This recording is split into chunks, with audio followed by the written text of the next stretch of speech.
able to control your emotional well-being, it affects every other aspect of your life. It affects your physical life, it affects your social life, it affects your financial life. So, your mental health is intertwined into every other sector of your life. We're actually battling. So we find ourselves stuck in some kind of a loop. We're being treated for a particular health concern like HIV/AIDS. But what is the treatment for stigma? You know, what's the treatment for the effect of stigma? After people have said all they've said about you, there's not been that kind of support network. Even when it comes to mental health, when it comes to HIV/AIDS, you find that there's been some kind of an established network where you know that, okay, if in every community, and this is not something whereby you do it for about 2 or 3 days, but imagine if for about a month, your eating habits have entirely changed from how they have been for the previous years. You're either eating more or eating less. These are things we need to be conscious about, we need to be aware about. And what we do about it is a question, because we have very few professionals in the mental health sector. We also have a regional referral hospital here that has some psychiatrists and mental health units. The only mental health unit in the northern region.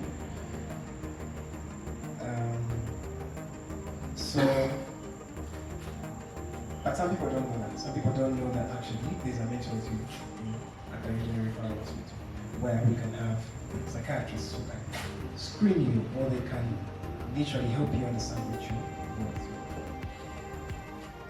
Eating too much is your battle, or why are you trying to commit suicide? You know, they will kill you so that you probably don't commit suicide again tomorrow. Like it's going to change anything.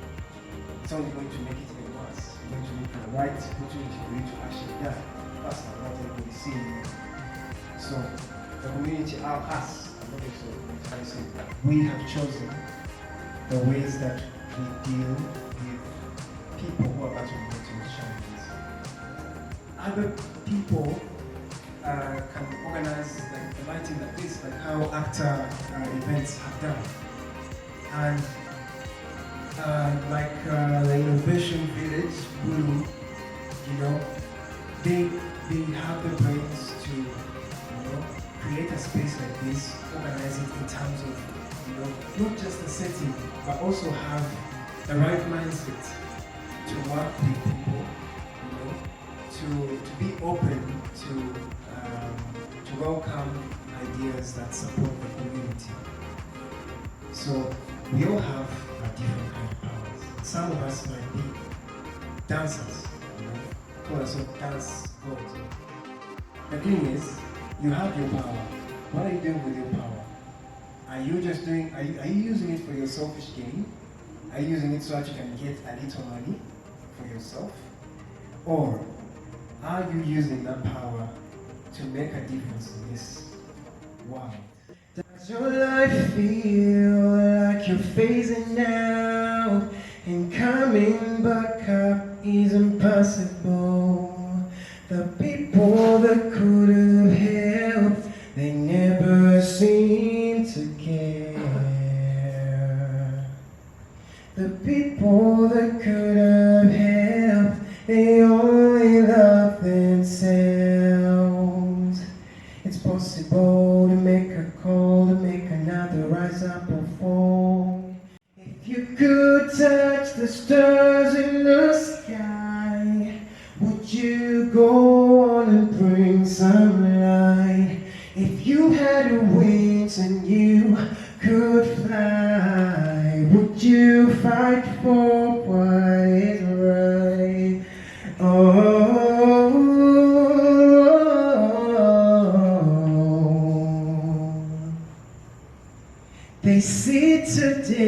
Today I see tomorrow. Tomorrow. And yesterday is gone. No sorrow. No sorrow. Today is a day for moving on. Moving on. If you know you got power, take a look at your neighbor. Think of all the good things you could do. If you could touch the stars in the sky, would you go on and bring some light? If you had wings and you could fly, would you fight for what is right?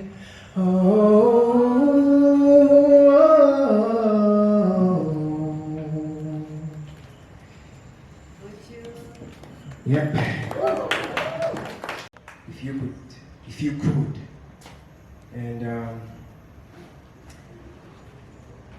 before I continue with the next agenda, I'd like to appreciate the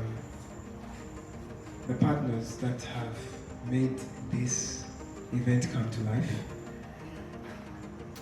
This is not something that I've done alone. And I think this is something that speaks more to what I'm actually trying to push for.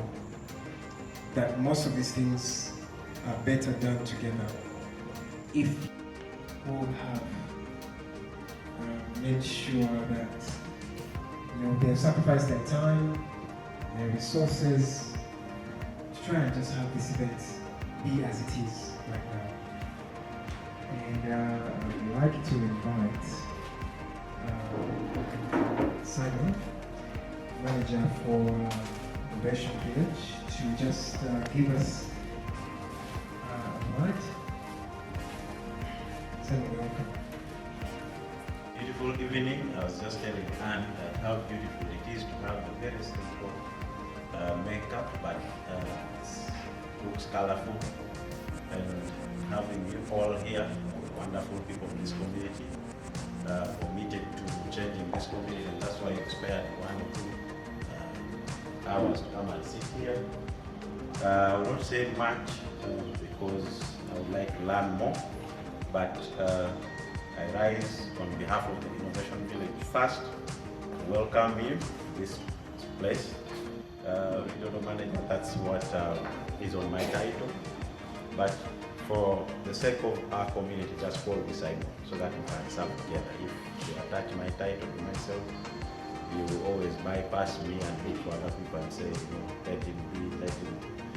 But as the Innovation Village, Benjamin told me to just say one thing about us, and I think he summarized it when he said for the Innovation Village to be able to welcome ideas from the community, to grow the community. That's all we do here, the community, and help the community develop their ideas into life. That's why the site was there says ideas to life. So we deal with youth 18 years to 35. So if you are about 35 like myself, you would be unlikely that you may not participate in the focus programs. But again, we don't close our anymore. If you have an idea, you have a community, group of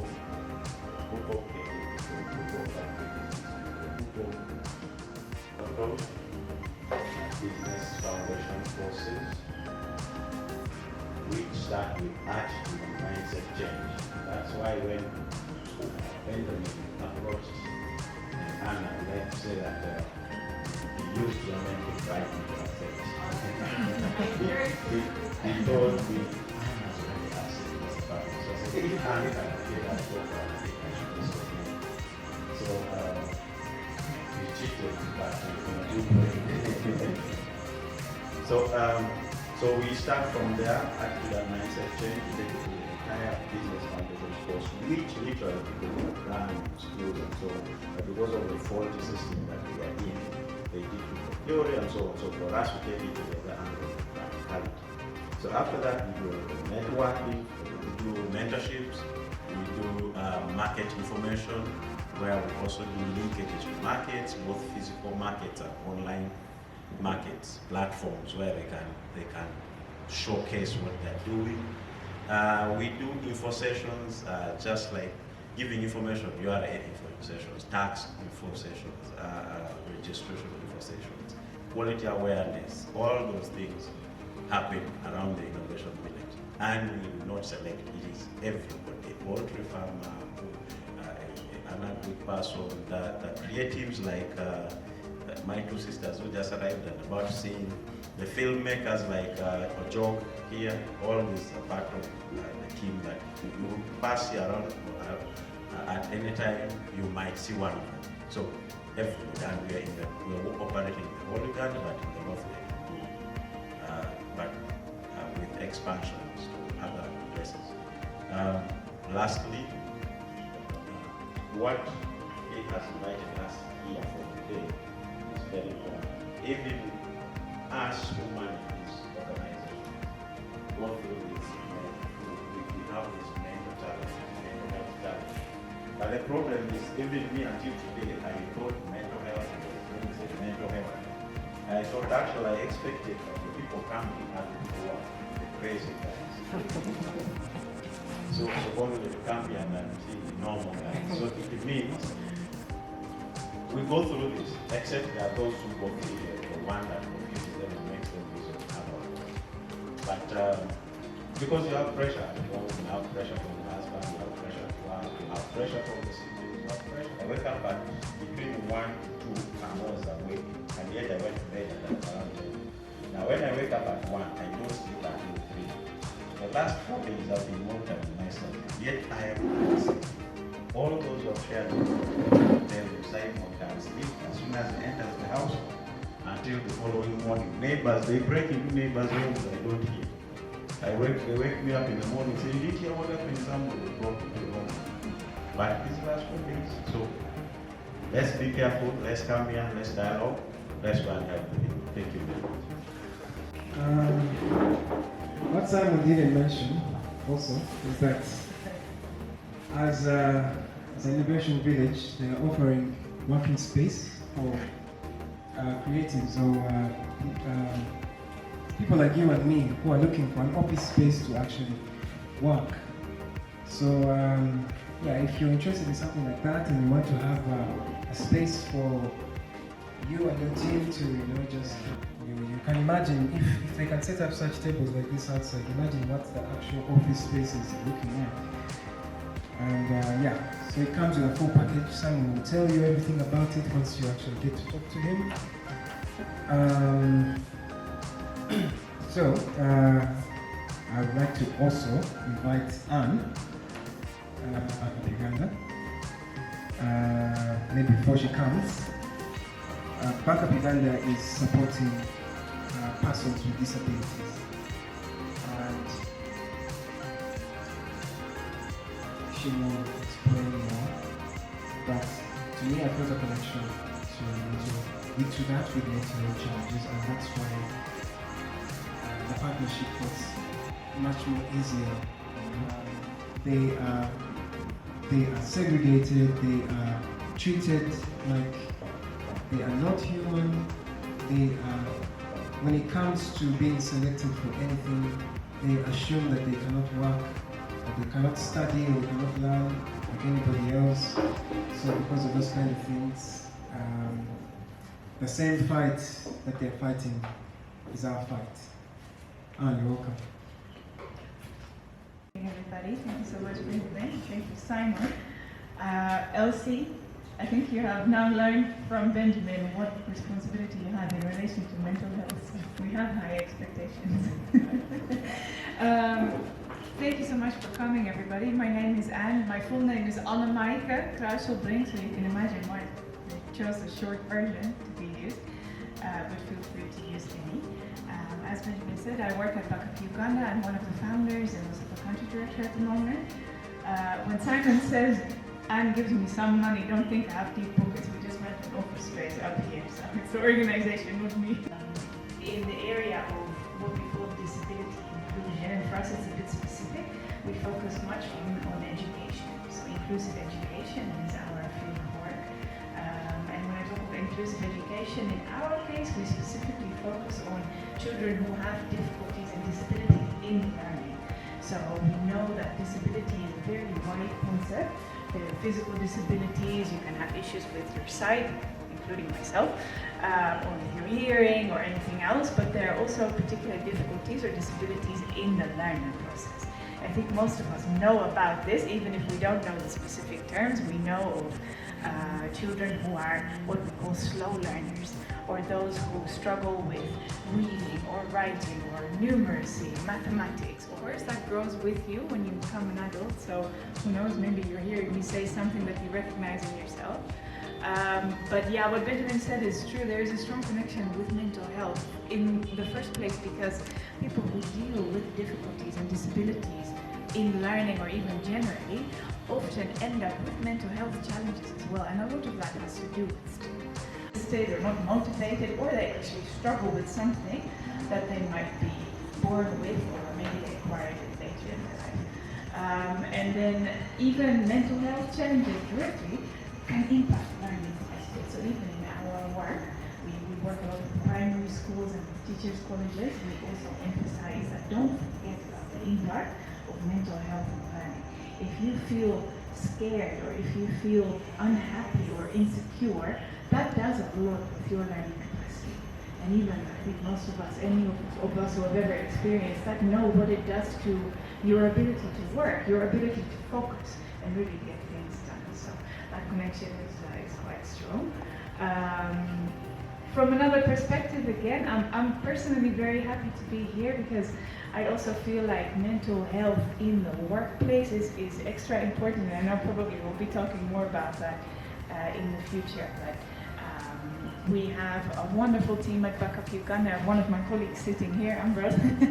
Thanks for not letting me be here alone tonight. But yeah, I appreciate these sessions because I feel like that's an aspect we also forget sometimes. We may talk about mental health at the individual level, but there's a lot of value in creating a workspace where everybody feels comfortable and safe. That's something that I surely intend to do where I work, and I know I'm not in that alone. I know that's something we do as a team, but I also know that from these sessions I'll hopefully learn more.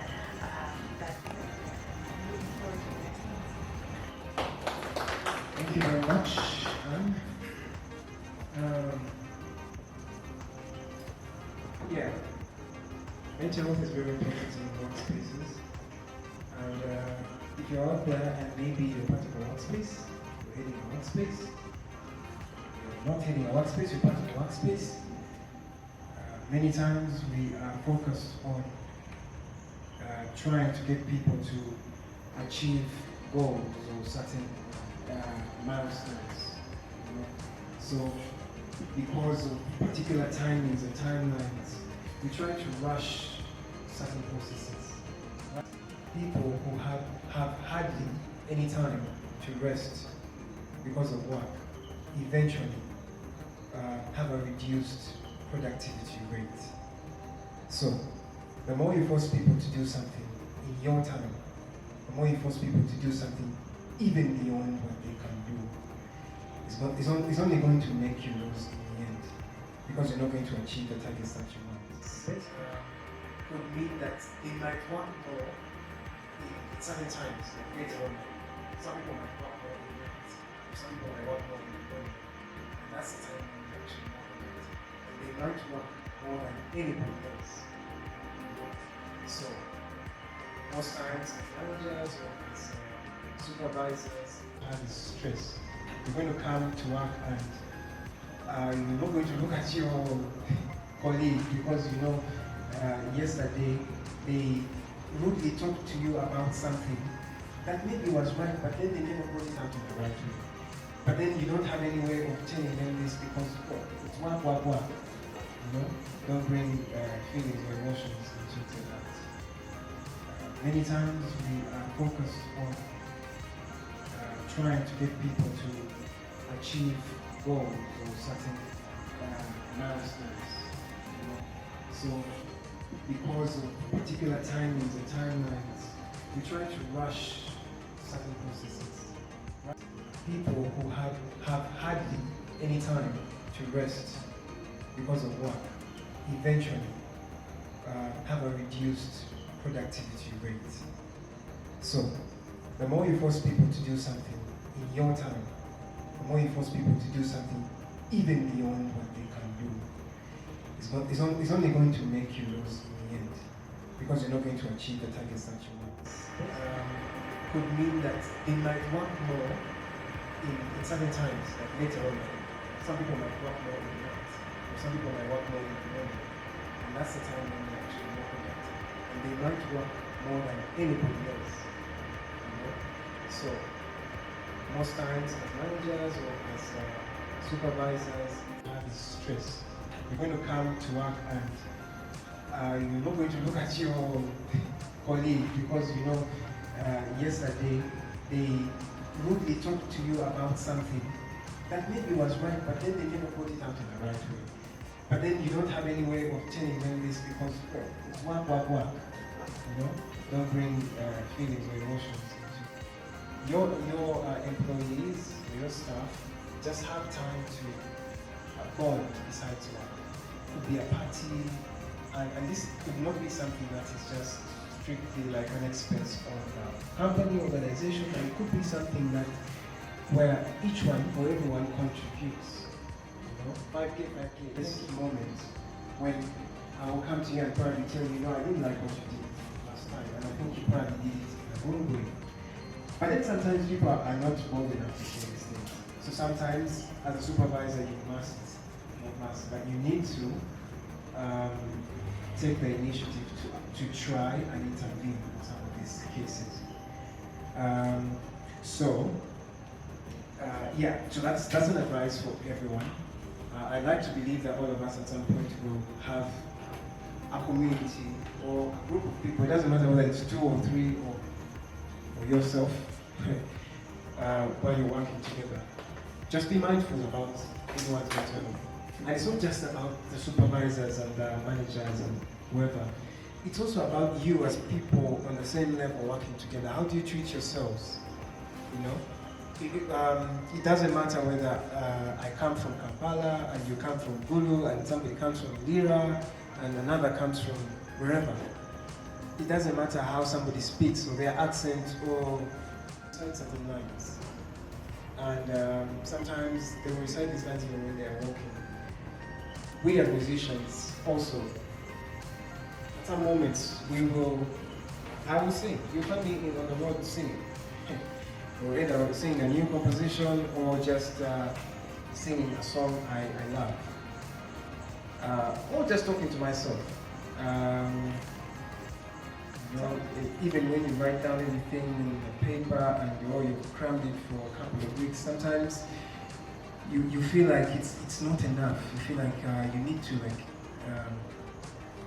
keep on trying to say these things to try and make them stick or stronger. So the point is talking to yourself. If you find, if by any chance you have stumbled upon someone talking to themselves, it would be nice not to assume that they are already mad or mental challenge because they're talking to themselves. Don't assume somebody has a mental challenge because of how they speak to you or how they laugh. Some people have a particular laugh that can be crazy, you know. So it could be something you've never had before. Okay? So I can laugh and then you that makes sense. This is something we need to try and understand, that even when I am a musician, I can't expect everyone to sing. I can't expect everyone to sing like I do. Some of them are going to sing better than me, and some of them I might sing just like they can't. And other people might be able to do other things better than I do. So, learning how to appreciate the differences that we have helps us look at the thin line that is in between us.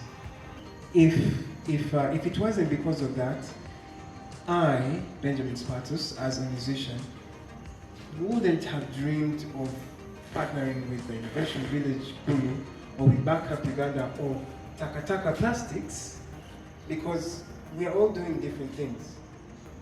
I am using music for advocacy. Backup is supporting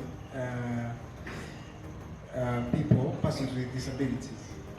And Takataka is working with, well, trying to make the world green, you know, by getting rid of plastics.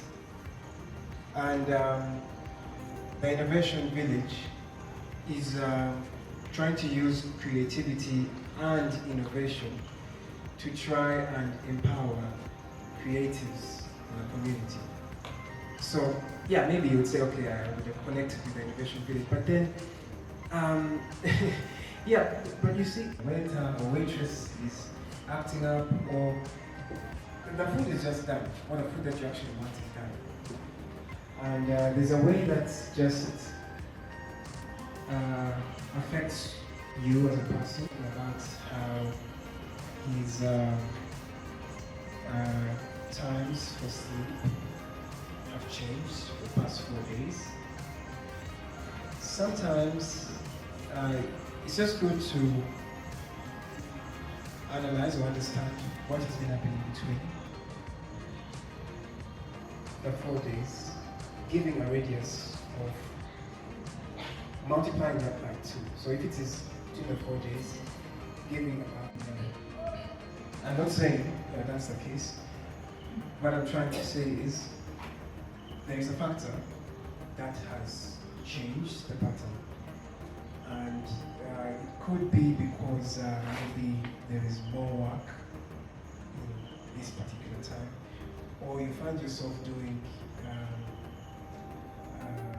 the song can make you feel the same.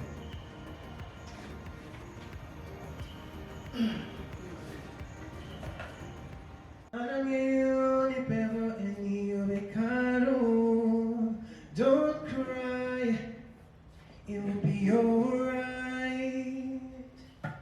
I know these painful times will pass you by, yeah. Tokaba mukwano, toba nakutya, chemanyi embere no ejja kuterera.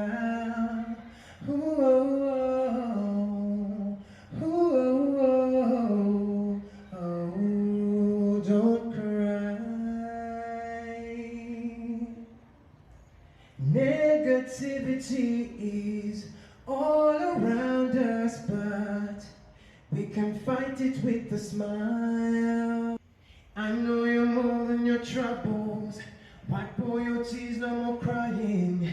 Don't let your condition bring you down. Pick up la rema, oh we better my bed. I know you only pero any of it caro. Don't cry, it will be alright. I know these painful times will pass you by, yeah. Tokaba mukwano, toba nakutya, chemanyi embere no ejja kuterera. Oh, don't cry. It's time for you to come alive. Let the music open your eyes. Come alive, come alive. It's time for you to realize you can take control of your life if you just believe.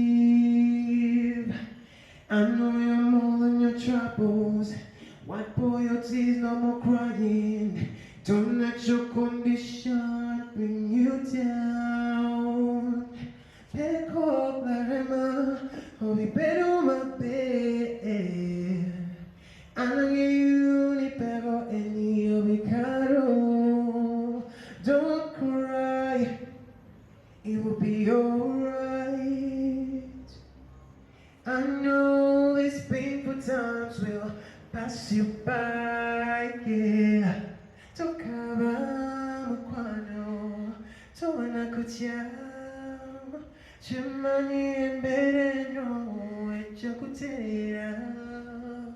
Ooh, oh, oh, ooh, oh, oh, don't cry.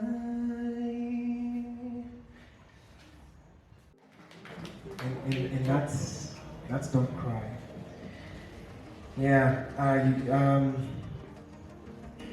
so some of the songs I'm doing, you can find them on YouTube, and you can't control what comes out after you're remorseful.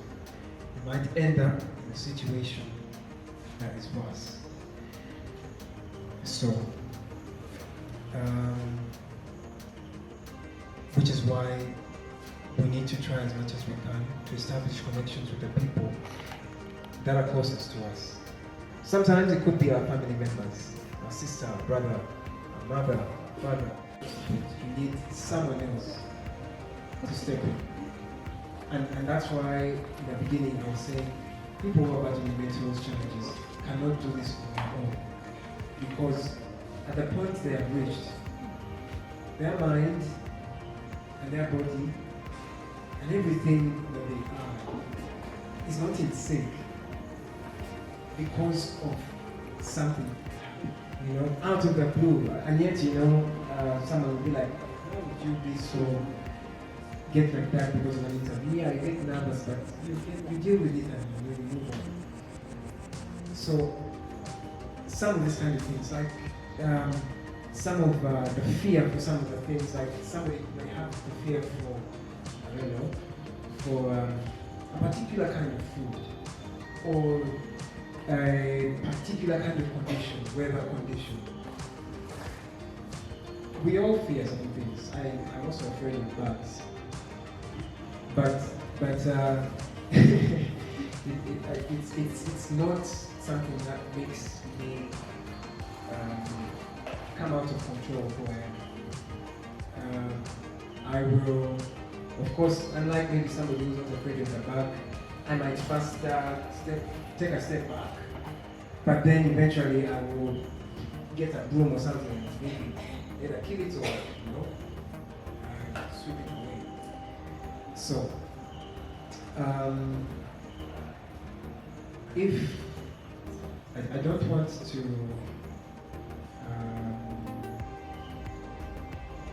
assume, but if I were to ask a question,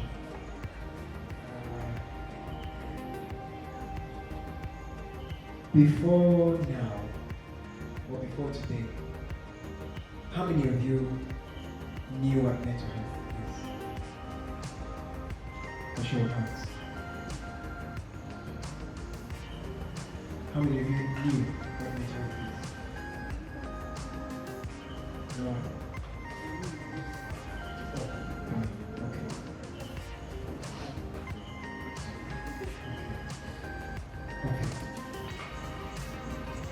So, I guess that is, I'm hoping that others are a bit shy. All that stuff, but when you're sad, you understand that song, you understand the lyrics. So, when I heard about this event, when I saw it on Benjamin's status, I was like, I'm not missing this.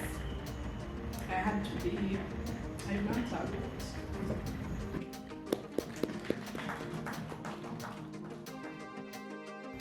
It's a great opportunity for each and everyone who have at least tried their best to be around to get this information and knowledge, because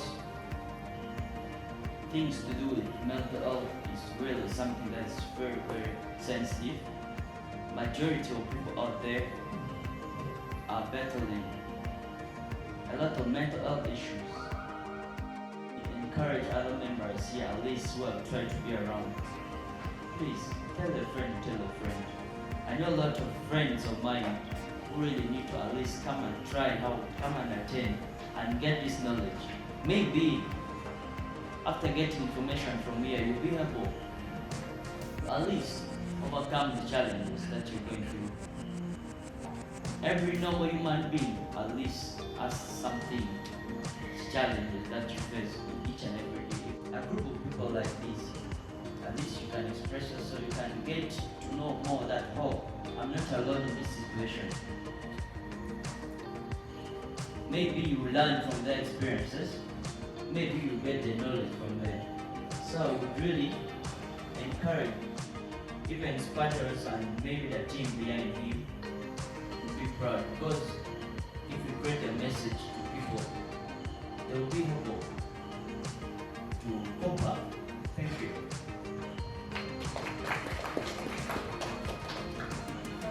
Maybe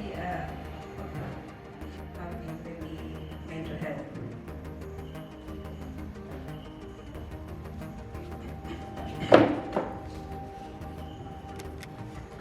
Hello. All the protocol observed. My name is Samuel Mutim. I'm a clinical psychologist and I'm also a human rights defender. How do you react, like my sister said? One of the things that we must know in this situation that we must show love. One of the biggest challenges that we have, even when it's not mental, we don't show love to humanity. Benjamin was talking about love, was talking about situations that we sometimes go through at work, at home. It's just because we lack love, competitive. We bring culture, we bring religion. So love and respect of humanity is one of a big therapy. Even when we go for music, we go for counseling, we go for treatment, when you love.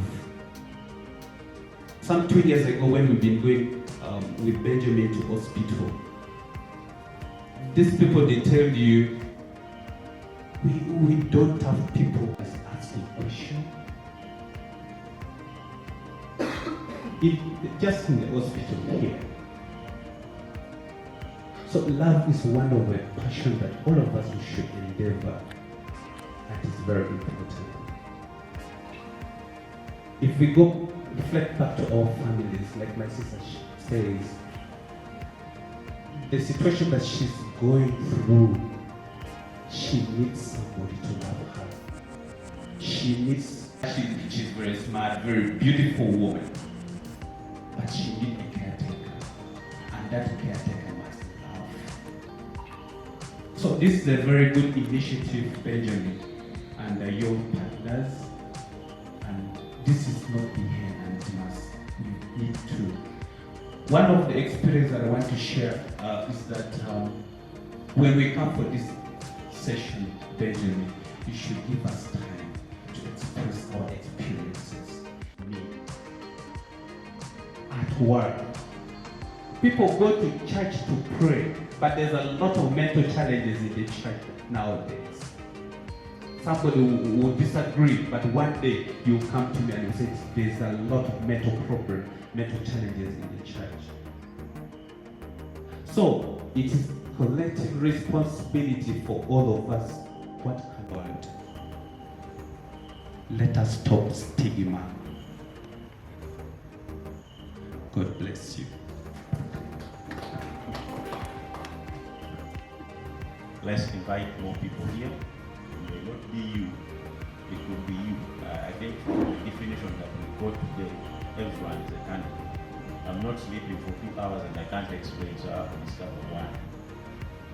At night, yet I've been good at sleeping. I've never had issues sleeping. Yes, and as he was talking, I've discovered why.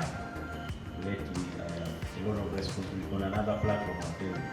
I've been appointed so many things, and some of them are going that I'm all are taking toll of me. Everyone's calling to ask for work back, report and so on. Yet only one person pays it as yet, the Innovation Village. And these others are service to the community. Coupled with the so many programs of my own life that I'm let's invite people, let's make this dialogue, let's come up with ideas, many spearhead with people sitting down. Some of us have looked at us as mentors in terms of our experience in work. We could add some bits, some blends to the program. Like he says, we bring partners here that talk to us. But then, like he said, we can also have sessions where you could spend 30 minutes talking to us. And you'll find that Sarah's more than enough has come on. As someone else is among us has gone through. That is very serious, by the way. At that age, you have to look for another husband. You have to look for another baby. You see, it's tough. You would have loved at least to be 50 before such a thing happened. The least. Some people have got comorbidities, these diseases at an early age. We are here and then, you discover you have pressure, you go and read about pressure. The old research says if you have pressure, you could live for another 10 years, and they say 38. So 10 years, I'm dying at 48. You look at your children, they're not even 10 years old. So let's bring in people. Then last week, I would like to give a very critical example of what happened to someone, a friend of mine. He has money, he's also a manager like me, he makes quite some money. You can't understand as if someone is getting 3 point something, take home. He has money at our age, somehow. He has a company car to drive, he has a car to jump over. Then something happens. He has people I call my friends are just like me. There are guys who will not keep out till maybe 8 o'clock. We always love to go. The only reason you find me in this office at 8 is my family is not here, they're in Bali. So again, there's something I'm avoiding, social mental health now. Going home, and I don't have my family, and this thing takes off. And then before you realize I'm already doing certain things that I shouldn't be doing, but it's because I'm alone. So I would rather stay with my boys here at the OC at 8 and we go home walking, actually go walking. Now this gentleman, a very smooth relationship. They joined everything together. He drove into her compound. They are living together. The children are connecting, and then one day she wakes up and says, "Have my phone. It is not working well. Please help us go to work."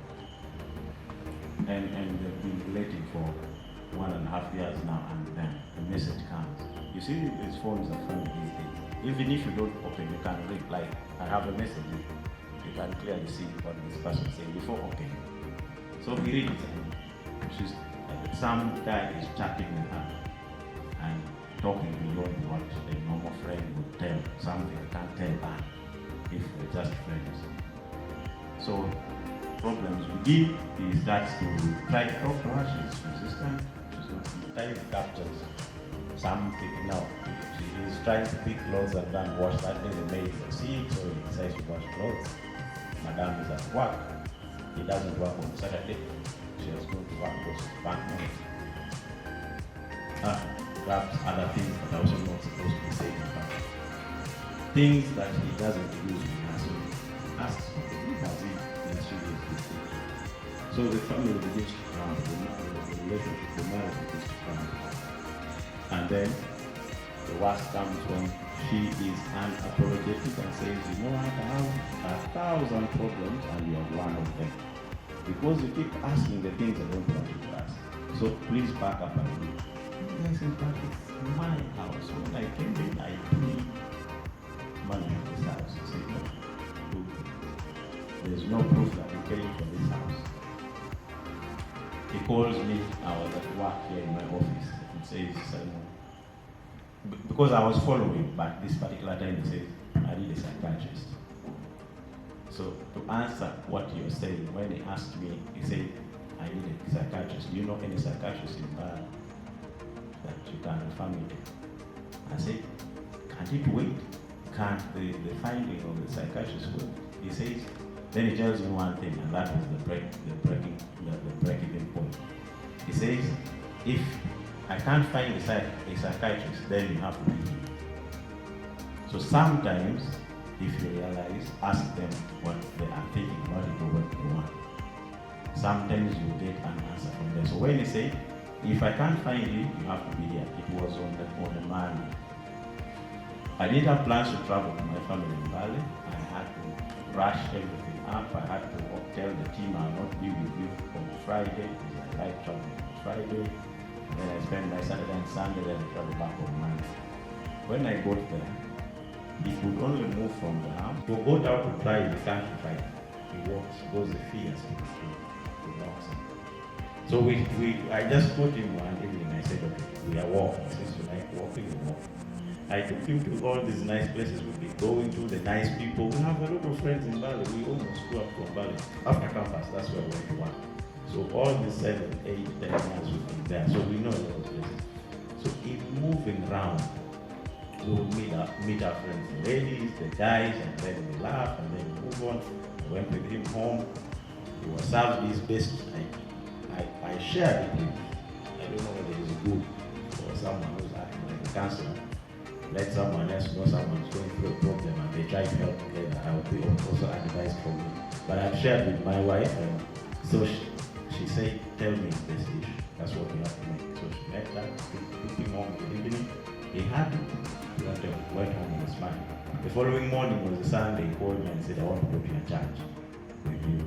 He's a Catholic and born again. He went to church with me. In church we have some nice people. So this good friend of mine, pastor, chats with this guy. Because he saw him when he says, who are you? You walk with someone. This guy is a member here. But with you, we don't know. He explains himself. The guy talked to him so well. When we went home again, he said, I want to be friendly with that guy. So I kept on giving him these connections, and he's there. I'm not there anymore.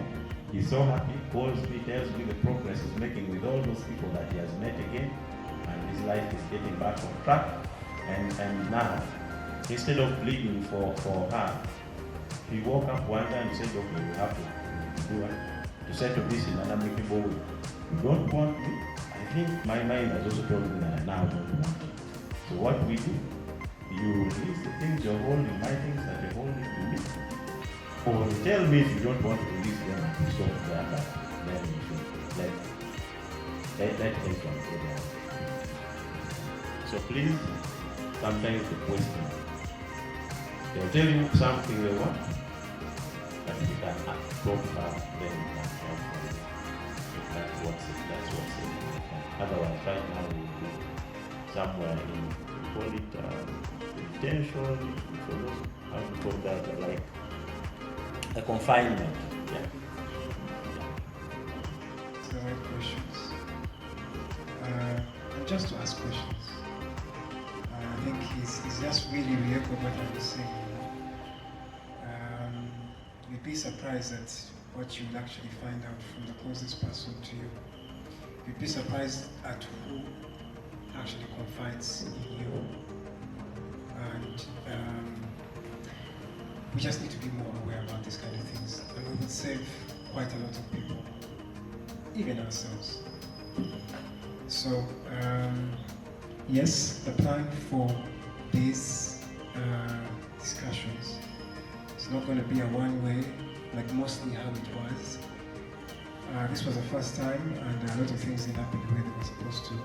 But in my vision, that's where we're going. We want this to be a safe place for anyone to be able to speak about what they're going through, and to be able to actually get the support.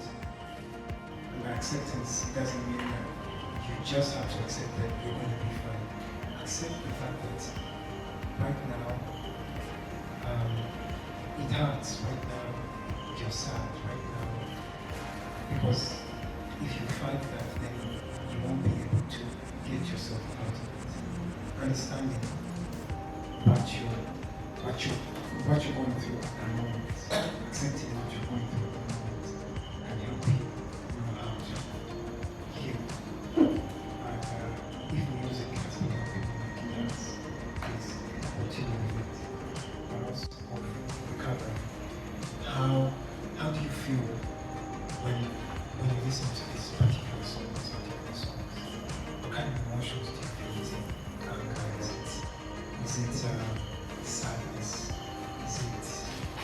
expression after you feel this. Try and be conscious about how your body is responding to your emotions. And then let yourself channel out those emotions out through the song. And also, once you do, and it's not something that takes too long. Me, it took me 5 years because I never had people I would talk to. I did try and error. I went on booze, I went on alcohol, I went on weed, I tried all crazy kind of stuff that right now I don't think I can remember. But it was my way of trying to find a solution to the pain I was feeling. I never found a solution. Even when I tried to commit suicide several times. Right now I can talk about these things like they're nothing, like things in the past. But there was a time when I couldn't share these things because they were so real to me. And I still wondered why I'm still alive. Because, you know, for some of the reasons why I did not actually commit suicide, time of work and getting ready to do it. So I was like, I can't do that at the same. I don't want them to pass by. But the moment they actually pass by, I lose the feeling to do it at that time. Just when like you assume everybody in the house. When everybody's in the house and you assume that nobody's actually going to come out because it has rained. So I try to do that still around the time, and somebody actually comes out. So for me, I think though that was my turnaround point. I started asking myself those questions like, why is it that every time I'm trying to do this, something's actually coming out? Is it probably a message to me that it's not my time yet to end my life? Could it be that there is a future for me somewhere, somehow? So I wrote a song called My Depression, because I want to go and listen to it somewhere online on my YouTube channel. And that song was literally talking about how I was actually going through. And when I did write that song, a lot of people connected to that song. A lot of people, I was in Kampala then, a lot of people were sharing their experiences about how I was describing what they're going through. So it wasn't easy for me. I know it's not going to be easy for me. I can't say it's going to be easy for me. But I want to assure you that you have the support, not just mine. You have her, you have Sam, you have all of us here. And that's more than what I had. And I know that nothing can replace those that have gone, especially because of the fact that they hold a dear place in your heart. So focusing on trying to replace them is not the solution. But accepting the fact that they are who they are, even when they are passed on, and moving on after that, I think is better. If you're trying to fight the fact that maybe they are, or trying to look for somebody who can be exactly like them, people are always different. People are always special, particularly. And it might not be just with somebody who has passed on, it could be with relationships. People who...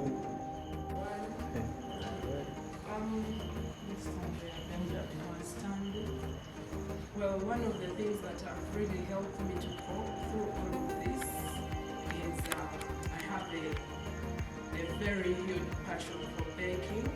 I am a baker. I'm sure, I think, I can't be sure, most of you here are on Facebook.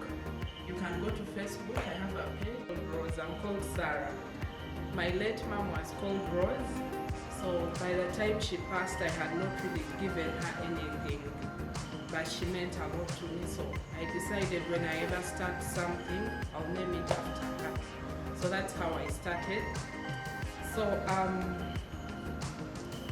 kindly support Rose Bakes Gulu, please. Thank you. Yeah, and also, Rose has prepared some cards for you, just so that you can have a contact in case you want to call and order for a cake with the functions. So maybe as we're leaving, you can get a card from her. Okay, thank you so much.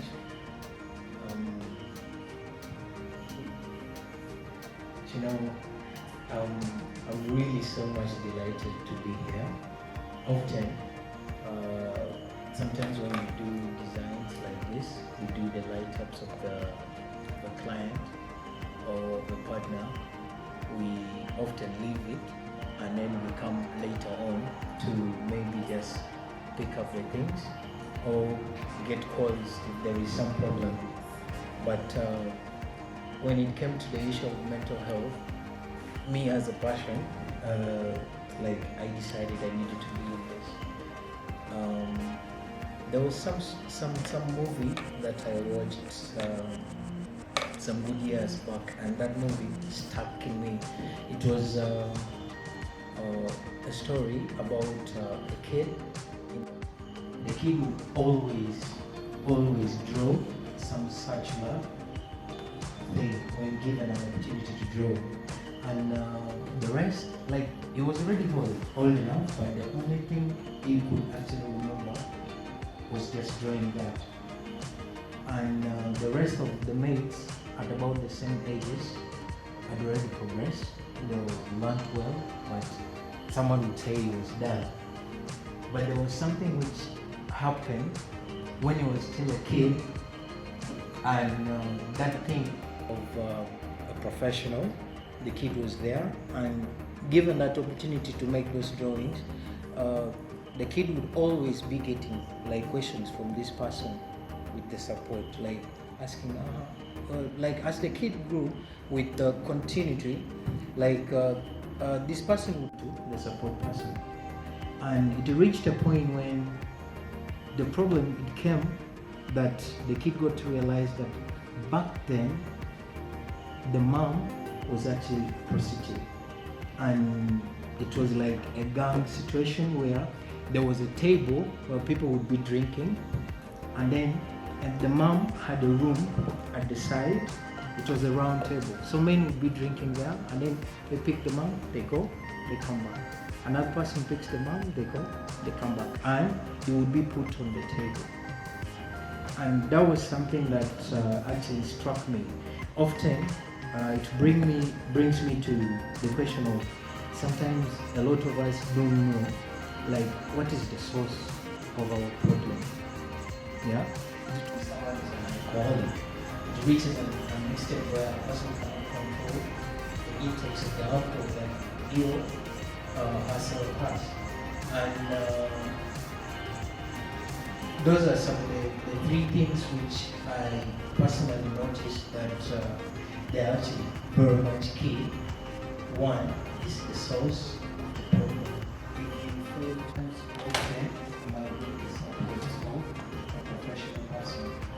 And of recent, I asked a friend of mine who was supposed to come here together with her. Then I asked her, like, in the recent few like, often few years, like a lot of people, a number of people have been coming to me like with some personal issues that they have. And then I asked her, like, what could be the issue? Why would someone trust me with something, such information that are critical and being supportive and possibly counseling? Because I first asked her, like, what is that about? Then she asked me a question about, have we ever done counseling for someone? That's when that question of, like, I've always been approached by a number of people, and this is something like that which happened. And I got to realize that in that process, I've actually tried to be able to be like supportive to a number of people who approach it. Now, I'm not saying I'm a professional, but the thing is, like, knowing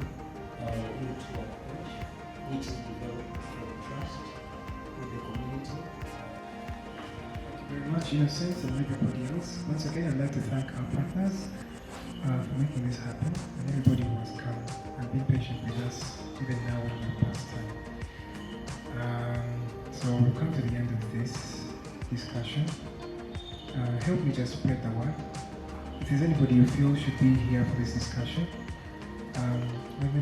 when we have our posters up, please share it with them so they can come and learn something or share something with us. So please feel free to leave if you have to.